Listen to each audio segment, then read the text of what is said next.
Good morning, Year 6. It's Mr. Nicholson here. Hope you had a lovely weekend. Here is the date and the title for today's English lesson. So pause the video here and write in your English books, Monday the 1st of February, antonyms and synonyms. Okay, welcome back. So we'll start off with a little bit of total recall. We've got 3 categories here. I think we'll start off on the left.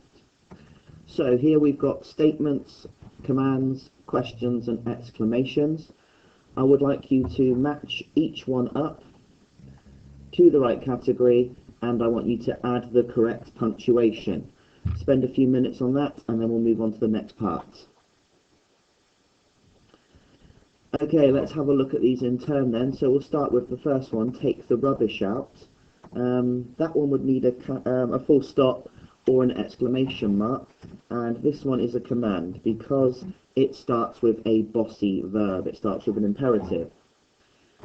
The next one, how smelly it is an exclamation. The third one, the bin is in the kitchen, is just giving us some information, so that one is a statement. And the final one, do you recycle at home? That one would need a question mark because it's asking a question. Well done if you got all 4 of those correct. Make sure you tick them off as you go through, so when you send photos in, your teacher can see how you're getting on. Okay, we've also been learning lately about apostrophes. So have a look at these sentences. Where would the apostrophes go? Dad's boxes are in the garage.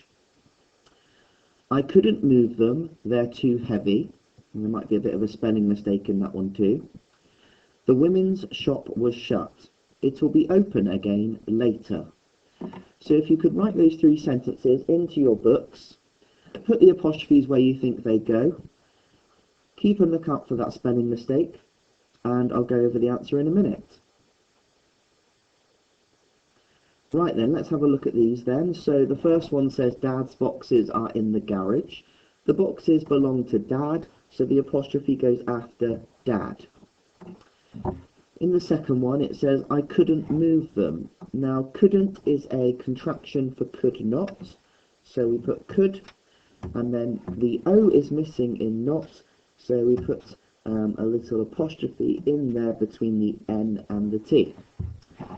There is also a word that's missing an apostrophe. There's a bit of a clue with the red squiggly line, but still tricky, and making sure you put it in the right place, and it would go after the Y because it would split they are. In the final one then, the shop belongs to the women, so the apostrophe goes after women, and it'll is a contraction for it will, so the apostrophe goes in between it to show where the W and the I from will is missing. So there were 1, 2, 3, 4, 5 apostrophes that you had to put in the right place there. So for that one you could write your score out of 5 to show your teacher how you got on. And finally, formal and informal language. You looked at this last week. So the first 2 up here, I want you to decide, you can write these into your books, which one is formal and which one is informal. And then on the last one, I would like you to change a couple of the words so that it is written in standard English and is grammatically correct. Have a go at that and then come back to the video. Okay then, let's have a look at the first one. Shut up you kids. Because you're using the word kids, that's a slang word, it's abbreviation. This one would be informal. Please be quiet children would be more formal. And then the sentence here, which is terrible, the grammar is absolutely terrible. I ain't done nothing. I think it would be much better to say I haven't, and that word would need an apostrophe as well, and I would change nothing to anything. I haven't done anything. That would be a much better way to say that sentence. Okay, so for the main part of today's lesson then, as you see when you wrote your title in, we're looking at synonyms and antonyms. Synonyms are words that share a similar meaning. So small would be a synonym for little. Happy would be a synonym for glad. Old would be a synonym for ancient, mean would be a synonym for unfriendly, and rich would be a synonym for wealthy. They're not quite exactly the same, but they're very similar in meaning. A thesaurus is a great tool to use to find synonyms. That's basically what a thesaurus does. It lists words that have similar meanings. So if you've got one in your house, that would be great. If not, I'm sure you can find an online thesaurus that will help you later. Okay, so here's a synonym activity for you to do in your English books. We've got the 4 words loud, burn, bored, and creative on the left, and I want you to match the words to their synonyms. So you could write that into your book and then use a ruler and a pencil to match the 4 words on the left to the 4 word groups on the right. So remember, with synonyms, you're looking for those words that have a similar meaning. So you're looking for the group that's similar to loud, the group that's similar to burn, the group that's similar to bored, and the group that's similar to creative. Okay, good luck with that one, and then come back for the solution. Okay, welcome back to the English video, everybody. I hope you had a good go at that in your English books. I'm going to start with loud first. So I'm looking for a word that has a similar meaning to loud. You might not know all of these words. You may have had to look them up on an online thesaurus. But I know that if something's blaring or if something's booming, it could be really loud. So I'm going to match that one down to here. The next one I'm going to do is I'm going to look for a word that's similar to creative, because I've spotted the word inventive. If you're original, you're inventive, you're clever, you're ingenious, that's another way of saying you're creative. Okay, the next one that stood out for me is a word that is similar in meaning to bored. It's the word disenchanted, but also the word unexcited. So these words down here, they are all synonyms for the word bored, which means that burn must match up here. So combust, toast, smoulder, and incinerate are all synonyms for the word burn. Well done if you got 4 out of 4 for that one. Jot that into your book to show your teacher how you're getting on. So synonyms are words with similar meanings. Antonyms are words that mean the opposite. So for example, happy is opposite to sad. Wet is opposite to dry. Rich is opposite to poor, and big is opposite to small. Thesauruses also have antonyms in. They normally list all the synonyms, and then you might get 1 or 2 antonyms as well.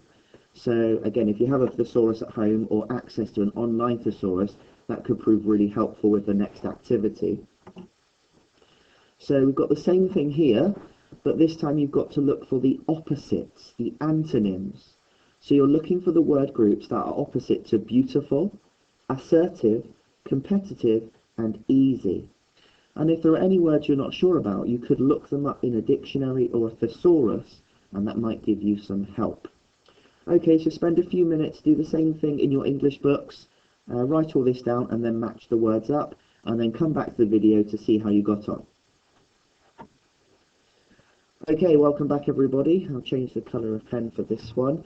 So I'm looking for a word that is the opposite to beautiful, and down here I can spot the word ugly, along with other words like grotesque and repulsive and unattractive.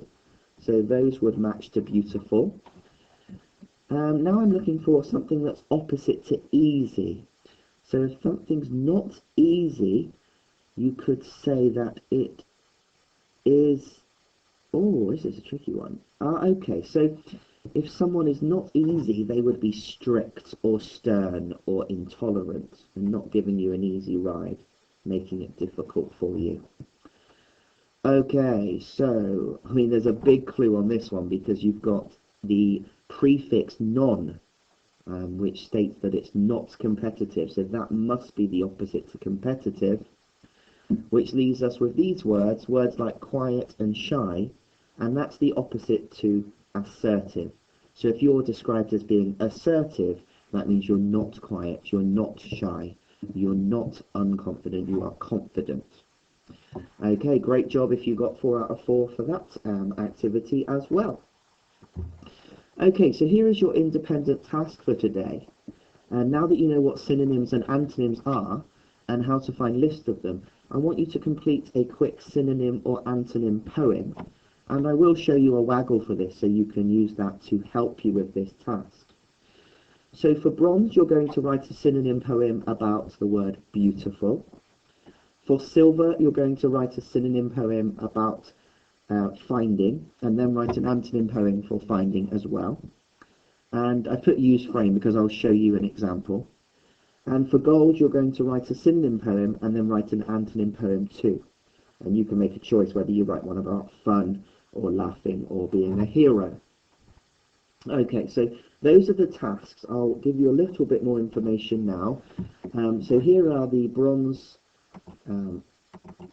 questions over on this side. We've got the silver in the middle and we've got the gold here. So it basically tells you what you need to do. So for example, for bronze, you need to write 3 or 4 synonyms for beautiful and then 3 or 4 synonyms for ugly. For silver, you write 3 or 4 synonyms for the word find, and then you need to write a descriptive phrase and try to make your poem rhyme. And you've got the same thing there for the word lose. And for gold, you've got to write 3 or 4 synonyms for the word fun or laugh or hero, you can choose. And the same thing for boring, cry and villain. And then write a descriptive phrase again to try and make your poem rhyme. If you're still a little bit confused about what you need to do, I'm going to show you a waggle now. So here are 2 examples of synonym poems. So here is one I've written for the word love. Cherish, delight, enjoy and adore. Love is so pure right down to the core. So here are my synonyms for love, and here is my phrase to try and make it rhyme. And then here we've got one for loud. Noisy, boisterous, hullabaloo. These things can easily annoy you. So again, we've started off with the synonyms for the word loud, and then I've put in a phrase to try and get the rhyming involved as well. So, have a go at doing that bronze, silver or gold task independently. When you finish that, take a photo of the page in your English book, along with all the warm-up activities and the total recall. Send that photo in to your teacher, and we can see how you're getting on. Okay, everybody, I'll leave it here for today. Join me again tomorrow for our next English lesson. All the best. Goodbye.